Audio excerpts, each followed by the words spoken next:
بسم الله الرحمن الرحيم. يا أيها الذين آمنوا لا تتخذوا عدوي وعدوكم أولياء تلقون إليهم بالمودة وقد كفروا بما جاءكم من الحق يخرجون الرسول وإياكم أن تؤمنوا بالله ربكم إن كنتم خرجتم جهادا في سبيلي وابتغاء مرضاتي تسرون إليهم بالمودة وأنا أعلم بما أخفيتم وما أعلنتم ومن يفعله منكم فقد ضل سواء السبيل. إن يثقفوكم يكونوا لكم أعداء ويبسطوا إليكم أيديهم وألسنتهم بالسوء وودوا لو تكفرون. لن تنفعكم أرحامكم ولا أولادكم يوم القيامة يفصل بينكم والله بما تعملون بصير. قد كانت لكم أسوة حسنة في إبراهيم والذين معه إذ قالوا لقومهم إنا براء منكم ومما تعبدون من دون الله كفرنا بكم وبدا بيننا وبينكم العداوة والبغضاء أبدا حتى تؤمنوا بالله وحده إلا قول إبراهيم لأبيه لأستغفرن لك وما أملك لك من الله من شيء ربنا عليك توكلنا وإليك أنبنا وإليك المصير. ربنا لا تجعلنا فتنة للذين كفروا واغفر لنا ربنا إنك أنت العزيز الحكيم. الحمد لله رب العالمين والعاقبة للمتقين ولا عدوان إلا على الظالمين ثم الصلاة والسلام على المبعوث رحمة للعالمين نبينا محمد وعلى آله وصحبه أجمعين ثم أما بعد. السلام عليكم ورحمة الله وبركاته.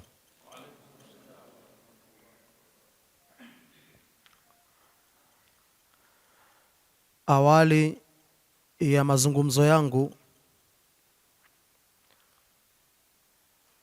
kwa kuwa tumekutana ikiwa ni mara ya kwanza katika mji huu wa Ilongero, mkoa wa Singida, niwape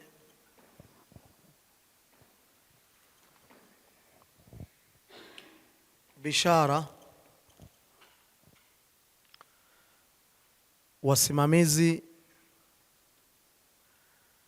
wa markaz na maahadi hii ya Abdullah ibn Mas'ud, lakini vile vile bishara njema na matumaini makubwa ambayo mnatakiwa kuyapata wanafunzi na vijana wa maahadi hii. Biidhnillahi alkarim, tutayazungumza mambo mawili ya muhimu.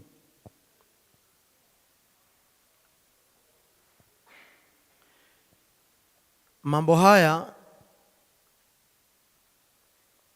itakuwa yamebebwa na shahada mbili, la ilaha illa Allah Muhammadun Rasulullah.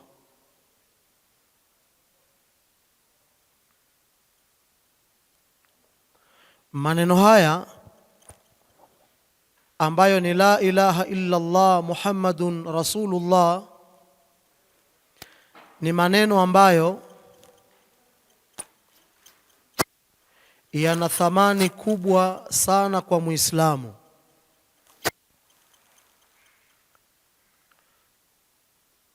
Ni maneno ambayo waliyatamka mitume na manabii,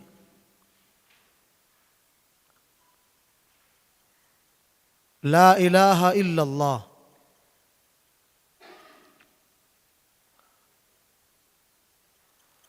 Maneno haya ndugu zangu,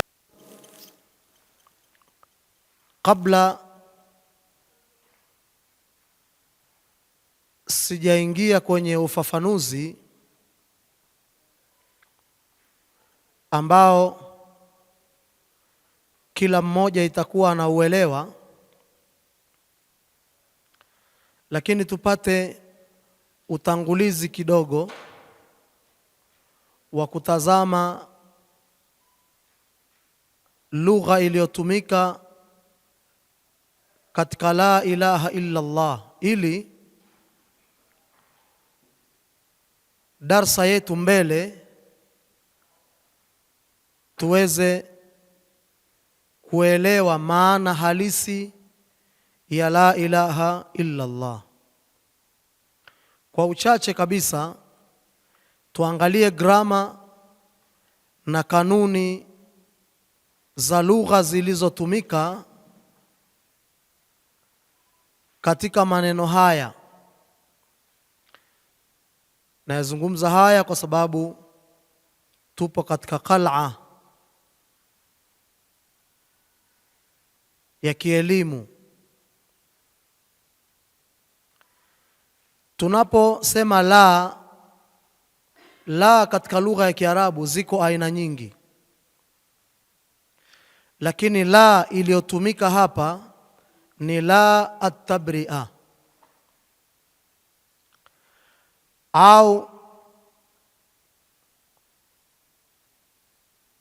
twaita la an-nafiyatu liljins. La hii kazi yake ni kukikanusha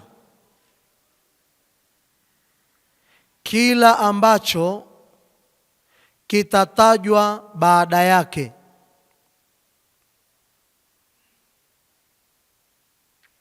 La hii la at-tabri'a au la an-nafiyatu liljins haibakizi, hakuna kinachobaki.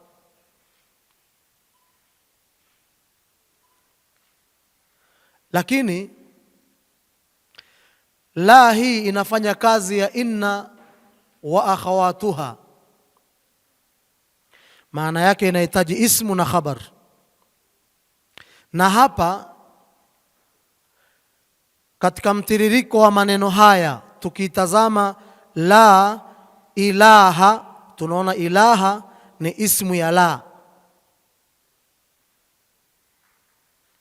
Illa Allah,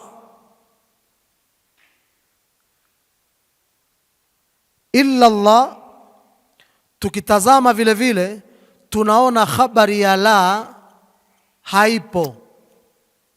La ilaha illa Allah, ilaha ni ismu ya la, lakini khabari yake haikutajwa, kwa sababu tumesema inna, yani la inafanya kazi ya inna wa akhawatuha. Kwa mantiki hiyo inahitaji ismu na khabar, si ndio? Mnaojifunza lugha ya Kiarabu ndio mchangamsha akili. na mwe mnajua vitu hivi vinaendaje, na mvifuatilie na kuvipekua zaidi, na muwasumbue mashekhe. Kwa hivyo la ilaha illa Allah, tumeshapata ilaha ni ismu ya la. Aina khabaruha, khabari iko wapi? Iko wapi? Tunaona kwamba khabar ni mahdhuf. Sasa shida ambayo imenifanya mimi nianze na maneno haya ni ile takdiri kwamba hiyo habari ambayo imeondoshwa haikutajwa katika shahada hii. Yaani neno ambalo limeondoshwa ni neno gani? Yaani habari ya la ni ipi, ni kitu gani? Pana takdiri mbili ambazo wanachuoni wametuwekea, na takdiri zote katika mtiririko na kanuni za lugha ya Kiarabu ziko sawa, isipokuwa takdiri moja kisheria haiko sawa.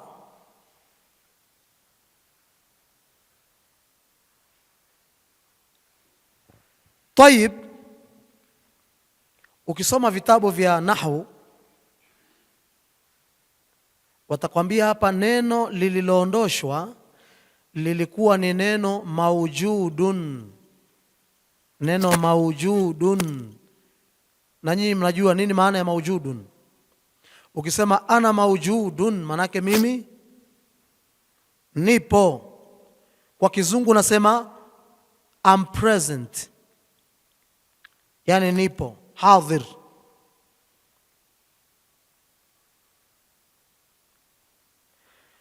Kwa hiyo mtiririko wa shahada hii ni la ilaha maujudun illa Allah.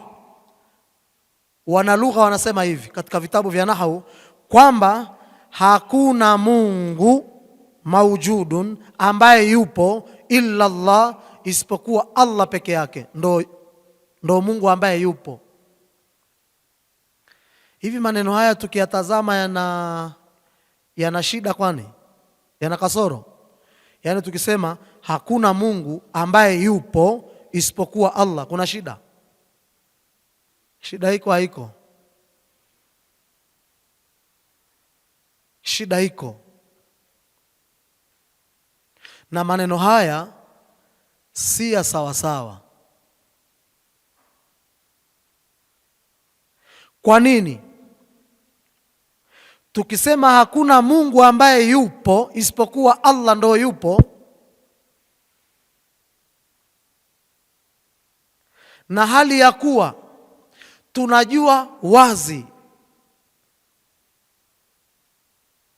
kwamba ulama, wanachuoni, historia, uhalisia unaonyesha wazi, dhahara an-nabiy sallallahu alayhi wasallam, mtume alidhihiri kwa watu wakati anapewa utume, kajikuta yuko katikati ya jamii, mutafarriquna fi ibadatihim, katika jamii ambayo watu hao wametofautiana katika ibada zao. Dhahara an-nabiy sallallahu alayhi wasallam ala unasin mutafarriqin fi ibadatihim, minhum man abada ash-shamsa wal-qamar, wa minhum man abada al-malaika, wa minhum wa minhum wa minhum wa minhum. Na hata Allah akatuambia la tasjudu lishamsi wala lilqamari wasjudu lillahi alladhi khalaqahun in kuntum iyyahu ta'budun. Nyinyi Waislamu msithubutu kulisujudia jua wala msiusujudie mwezi, lakini msujudieni Allah ambaye ndiye aliyeliumba hilo jua na huo mwezi. Tukisema leo hakuna Mungu ambaye yupo isipokuwa Allah, kuna masanamu yanaabudiwa, ni miungu. Kuna watu wanaamini kwamba Isa, Yesu mwana wa Maryam ni Mungu na yupo.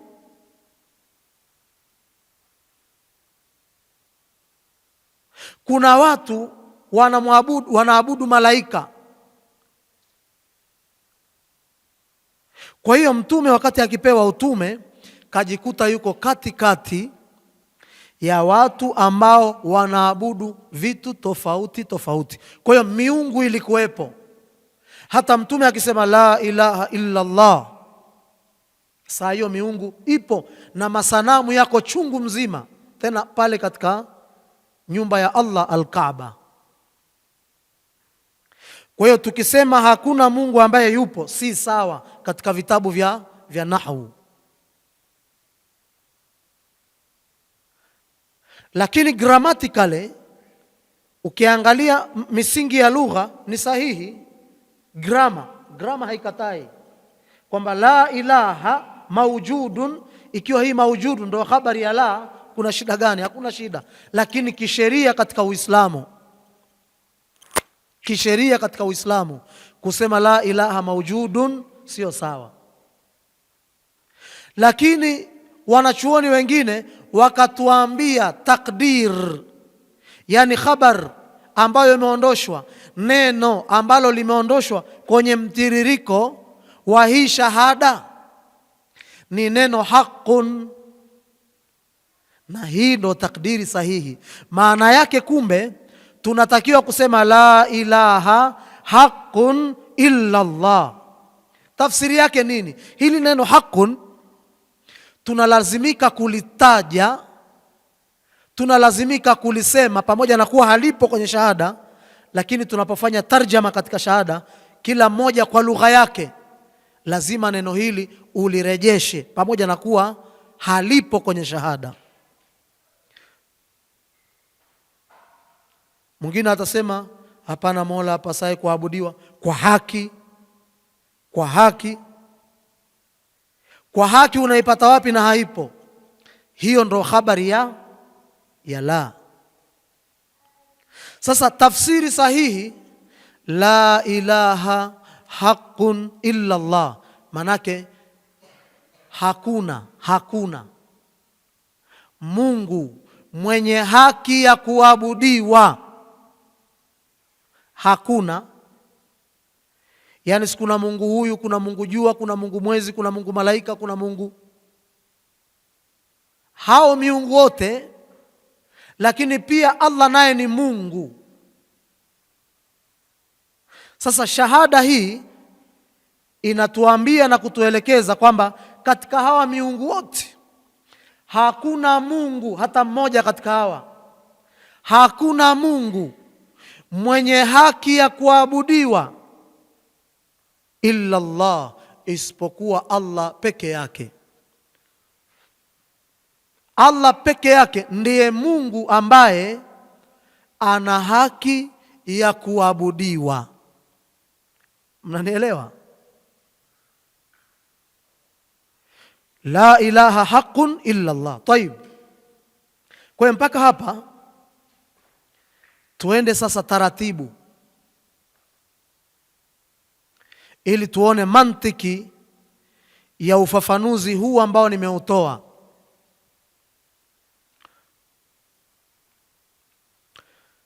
Tayib, maneno haya la ilaha illa Allah,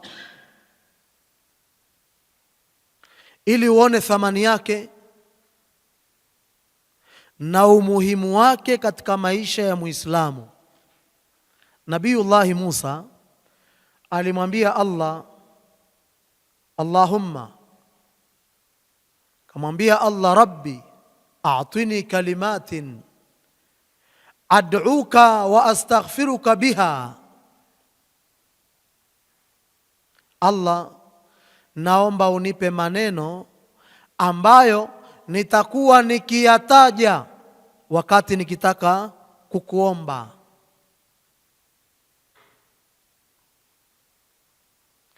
Allah akamwambia mtume wake, ya Musa, qul la ilaha illa Allah, sema la ilaha illa Allah. Musa akasema rabbi, ewe Mola wangu, kullu ibadika yakuluna la ilaha illa Allah. Neno hili la ilaha illa Allah, waja wako wote walisema neno hili. Waja wako waliokukubali, wanaokuamini, wote wanasema la ilaha illa Allah. Kwa hiyo Musa anataka maneno ambayo ni unique, maneno ambayo ni special kwake tu, yani iwe ni maneno ambayo hayapo kwa mwingine.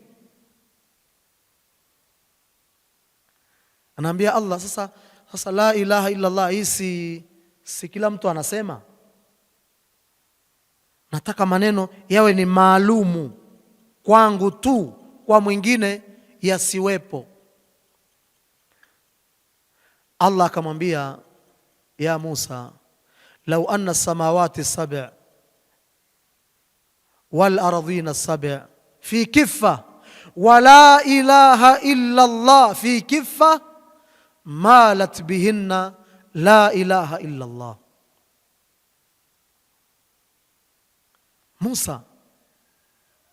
Musa, unasema la ilaha illa Allah inasemwa na kila mtu.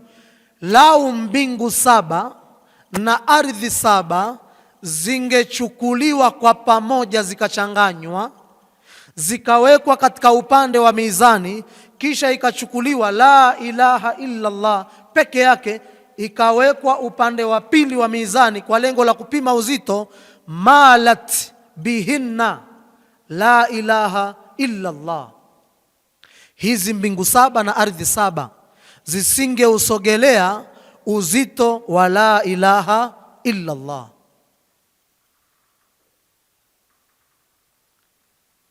Sasa hayo ni maneno yani ni maneno ya kawaida hayo,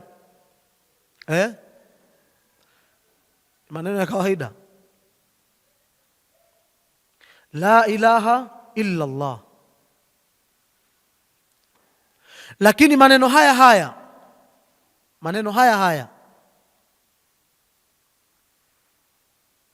Mtume sallallahu alayhi wasallam indama kallama alhajij, alipokuwa akizungumza na mahujaji ile siku ya Arafa, kwamba waseme nini, wafanye nini, Mtume akiwaambia khairu du'a duau yaumi Arafa, dua bora, yani hakuna dua bora na yenye kujibiwa kwa wepesi kama dua ambayo Muislamu ataiomba siku ya Arafa. Kisha Mtume akasema, wa khairu ma qultu ana wan nabiyuna qabli, na maneno bora zaidi, wa khairu. Neno khair liko katika grupu na swigha min siyaghi tafdhil, kwa sababu asili yake ni akhyar. Na maneno bora zaidi, kumbe kuna maneno bora, yako mengi sana, lakini hapa awaambia maneno bora zaidi kuyashinda hata haya mengine ambayo nayo ni maneno bora, lakini maneno bora zaidi ambayo mimi mtume wenu ndo huwa nayasema, lakini vile vile maneno hayo ndiyo ambayo mitume na manabii walionitangulia katika da'wa walikuwa wakiyasema. Mahujaji wanasubiri ni maneno gani? Mtume awaambia la ilaha illa Allah wahdahu la sharika lah lahul mulku wa lahul hamdu wa huwa ala kulli shay'in qadir. wa marbatu farasi la ilaha illa Allah. Napopakusudia ni hapa alipopataja mwanzo, lakini tunajua na kutambua kwamba maneno haya la ilaha illa Allah, ikiwa Muislamu kadumu nayo, ikiwa Muislamu kayafanyia kazi kama tutakavyoona katika ufafanuzi,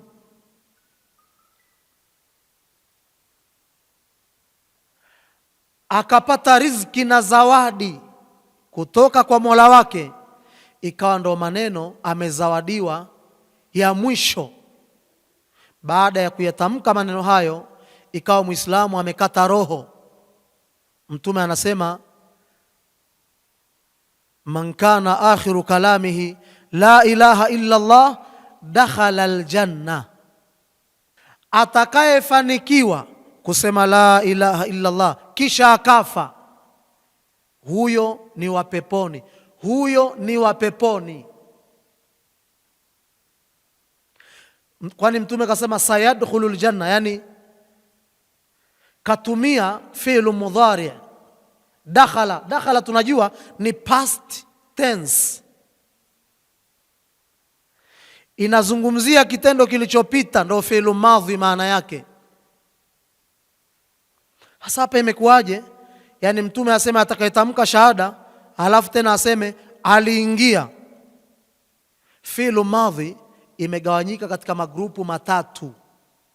Tuna fi'lu madhi lafdhan wa ma'nan, tuna fi'lu madhi lafdhan la ma'na, tuna fi'lu madhi ma'nan la lafdha.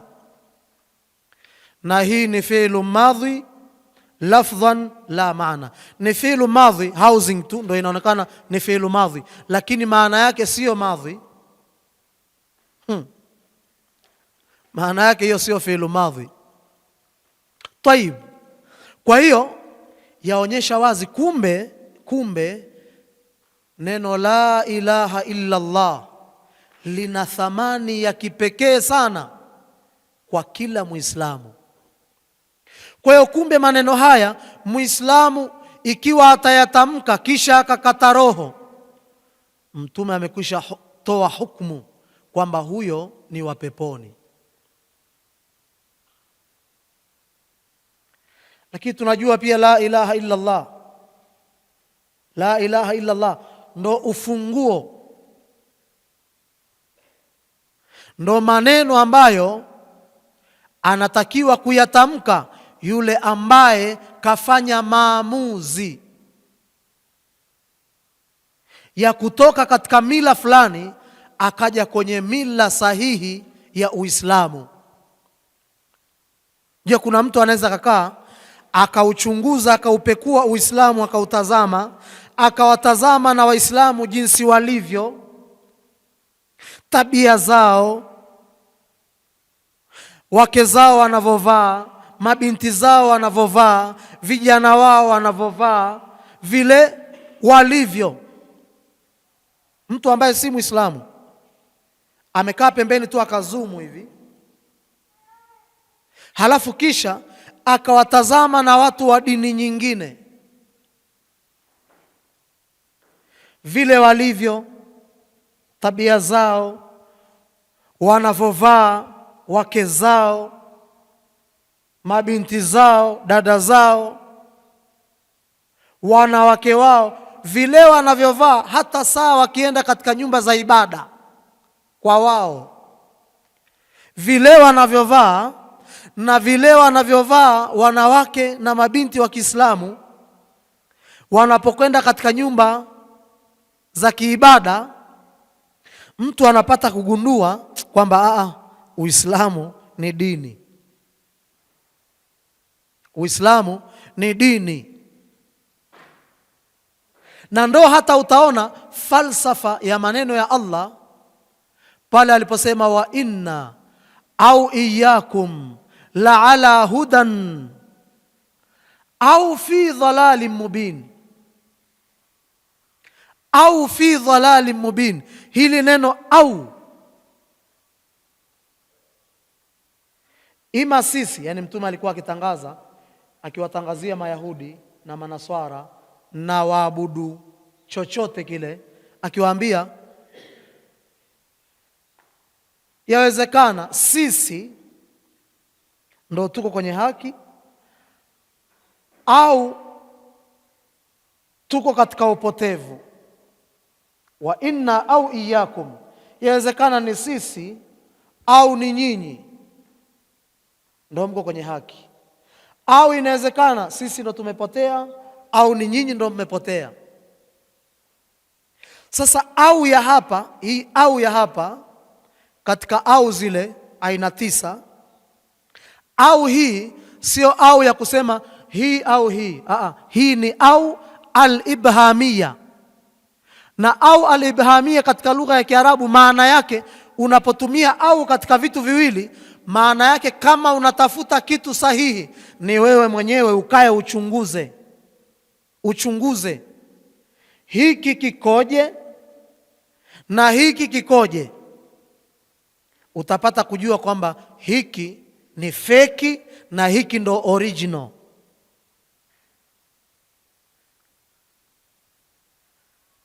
Yaani ukiambiwa bidhaa ya nchi fulani ndo inaweza kuwa ni original, au bidhaa ya nchi fulani. Bidhaa ya nchi fulani inaweza kuwa ndo original au feki, au bidhaa ya nchi fulani inaweza kuwa yenyewe ndo original au ndo feki. Sasa au hii sio au ya takhyir, sio au ya tashkik, wala sio au ya atfi. Au hii ni au al-ibhamia.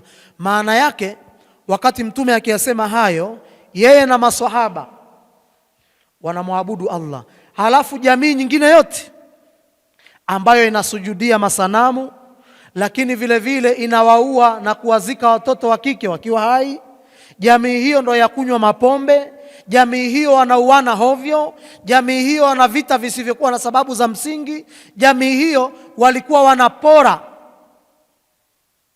hata kuwarithi wanawake kwa lazima. Jamii hiyo ilikuwa inamchukua mwanamke inaenda kumuuza sokoni kama bidhaa. Hiyo ni jamii. Halafu jamii ya Uislamu ni jamii ambayo inamwabudu Allah ambaye kaumba kila kitu. Jamii hii imeharamisha pombe, imeharamisha nyamafu, imeharamisha uporaji, imeharamisha kumrithi mwanamke kama inavyorithiwa mali. Jamii hii Uislamu umekataza kuwazika watoto wakiwa hai. Wa inna au iyakum. Kwa hiyo hii au inaelekeza kwamba sasa wewe unayesikia, chunguza, pekua hawa wanaofanya haya na hawa wanaofanya haya nani, unapata kujua ala, hawa Waislamu ndo wako sawa. Sasa atakayefanya maamuzi baada ya kuchunguza na kuona kwamba Uislamu kweli ni dini ya haki, ili aingie katika Uislamu na azingatiwe sasa amekwisha kuwa Muislamu, anafanyaje jamani? Anatamka maneno gani? Ni maneno haya, la ilaha illa Allah Muhammadun Rasulullah.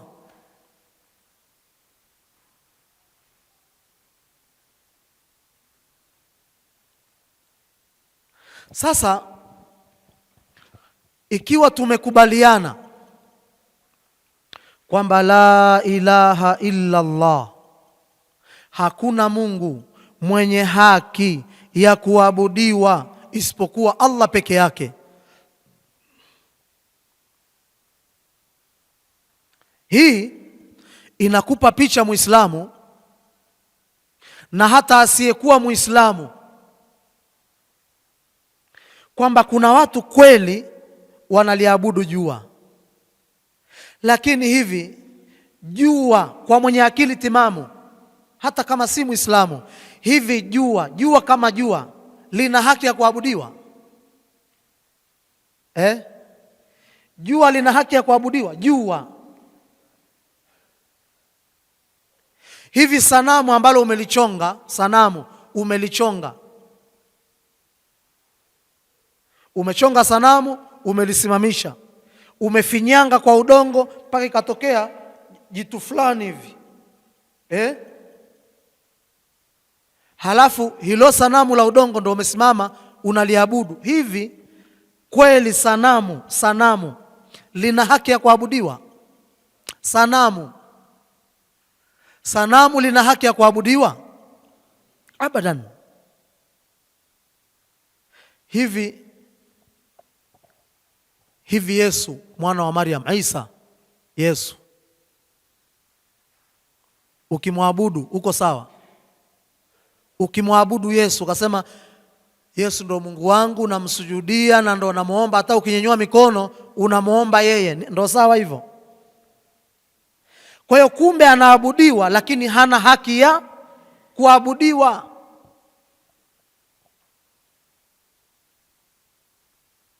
Ndo utaona kuna watu leo badala ya kusema ya Allah atasema ya Hussein, ya Hussein, ya Hussein.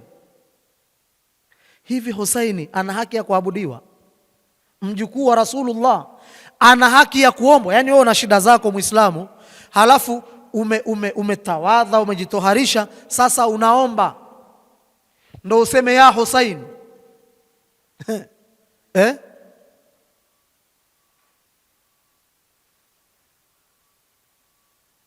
Jamani, mwenye haki ya kuabudiwa ni nani? Si Allah peke yake. Sasa Muislamu, cha kushangaza umekwisha sema la ilaha illa Allah, lakini ukipatwa na shida na matatizo wakimbilia katika kaburi la mzazi wako, ima baba au mama, unaenda kule kuomba, yani unaenda kumuomba mzazi wako ambaye ulishamzika couple of years back, miaka kadhaa nyuma.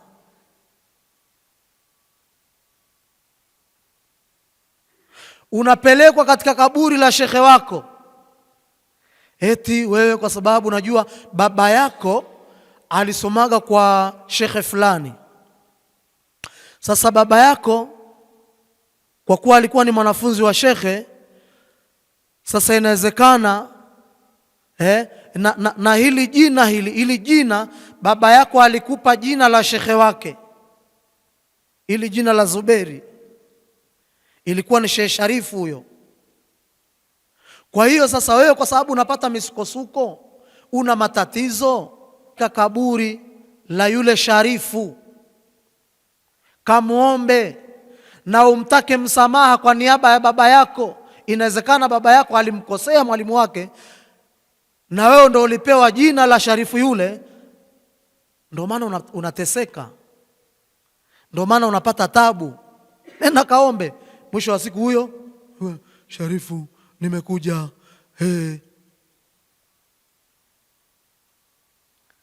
Yani Sharifu, tunajua ndugu zangu, dua yani maombi, kuomba ni ibada. Sasa inakuwaje ibada ya kuomba usimwelekezee Allah? Na tumeisha kubaliana la ilaha illa Allah. Sasa ikiwa utakimbilia katika kaburi la fulani, haya la ilaha illa Allah ina maana gani kwako? Ina msaada gani kwako? Ni ya nini? Ikiwa Muislamu utapata shida kidogo ukimbilie kwa wapiga ramli,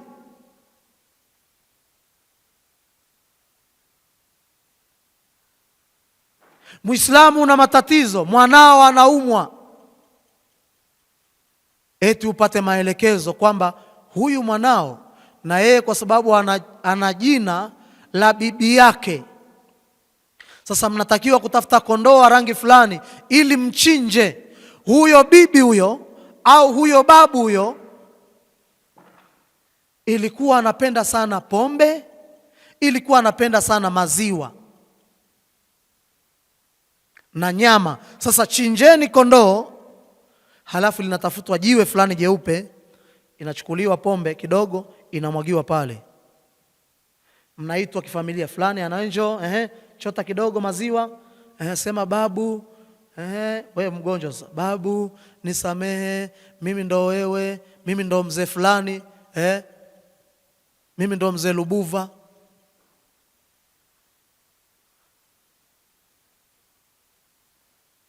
Mimi ni mwenzio bwana, usinitese. Mimi na wewe ni kitu kimoja. Unamwagia vile vipombe kwenye jiwe, chui. Hayachukua na maziwa kidogo, chui, tayari. Huku tayari kondoo amekwisha chinjwa, baadaye mnavalishwa ngozi. Qul inna salati wa nusuki wa mahyaya wa mamati lillahi rabbil alamin la sharika lahu wa bidhalika umirtu wa ana awwalul muslimin.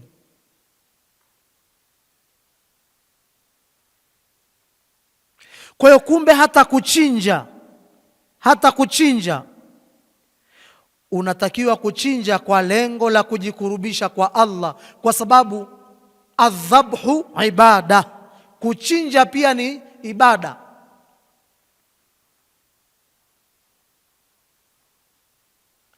Mtume sallallahu alayhi wasallam, ili uone kwamba kuchinja ni ibada,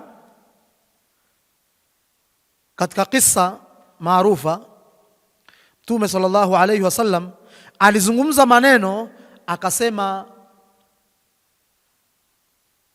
dakhala rajulun annara fi dhubaba, au kama qala, kuna mtu ilikuwa ni sababu ya yeye kuwekwa katika orodha ya watu wa motoni kwa sababu ya nzi huyu. Ilikuwaje? Kwa sababu palikuwa pana utawala fulani. Ule utawala ulikaa sehemu fulani katika njia ambayo wanapita watu wengi. Kila anayepita pamewekwa sanamu, naambiwa jikurubishe kwa sanamu hili kwa kuchinja, la sivyo namalizwa.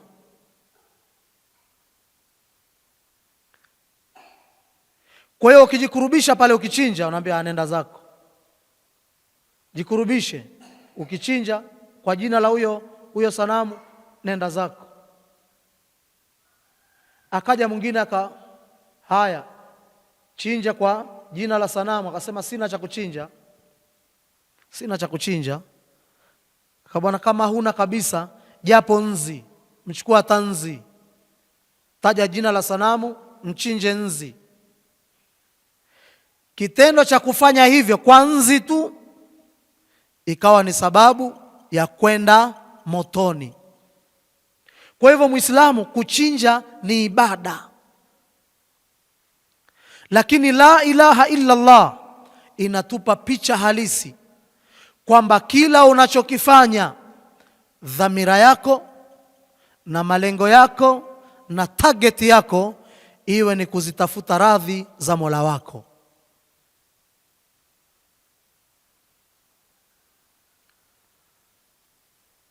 Kila unachokifanya, kiwe cha faradhi, kiwe cha sunna, kifanye kwa lengo la kuzitafuta radhi za Allah.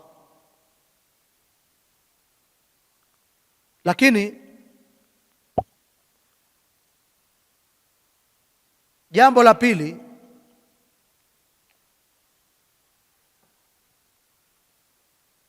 ni upande uliobaki wa shahada, Muhammadun Rasulullah. Bila kurefusha maelezo, hii Muhammadun Rasulullah, Muislamu ulipotamka shahada hii, maana yake ni kwamba unautangazia umma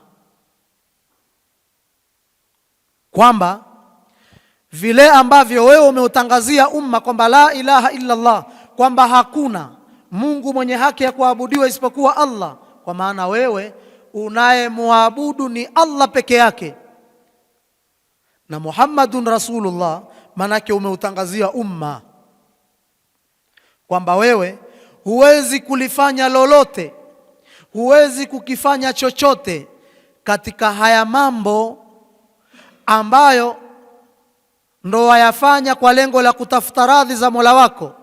Huwezi kufanya chochote katika mambo haya isipokuwa mpaka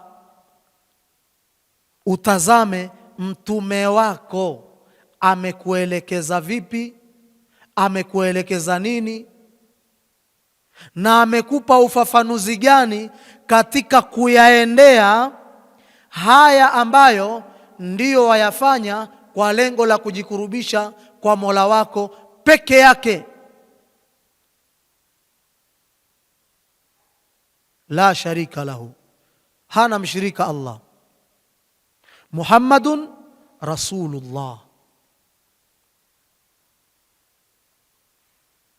Kwa mantiki hiyo ikawa maswahaba wako macho sana kuyafuatilia na kuyashikilia, bali kuyafanyia kazi maelekezo ya Mtume sallallahu alayhi wasallam.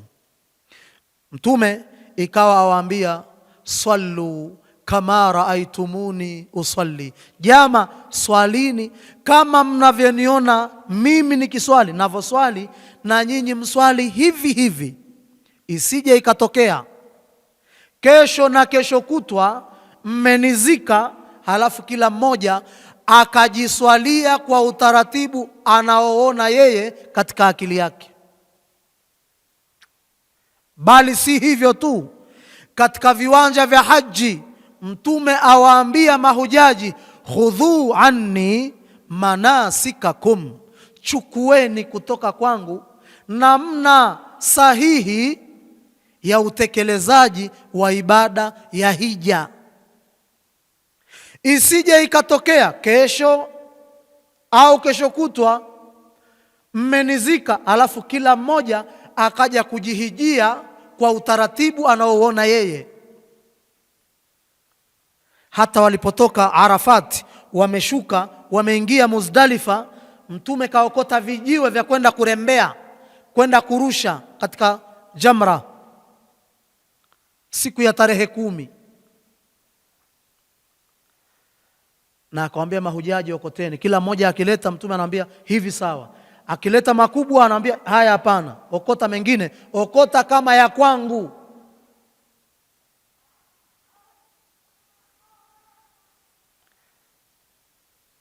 Lakini tunapata kujua Mtume sallallahu alayhi wasallam, haya mafundisho yake ikiwa mtu atayapuuza, yuko kwenye hatari kubwa sana. Akatuambia Rasulullah, kullu ummati yadkhuluna aljanna, umma wangu wote utaingia peponi, illa man aba, isipokuwa atakaye kataa mwenyewe kwenda peponi, huyo kweli hatoingia.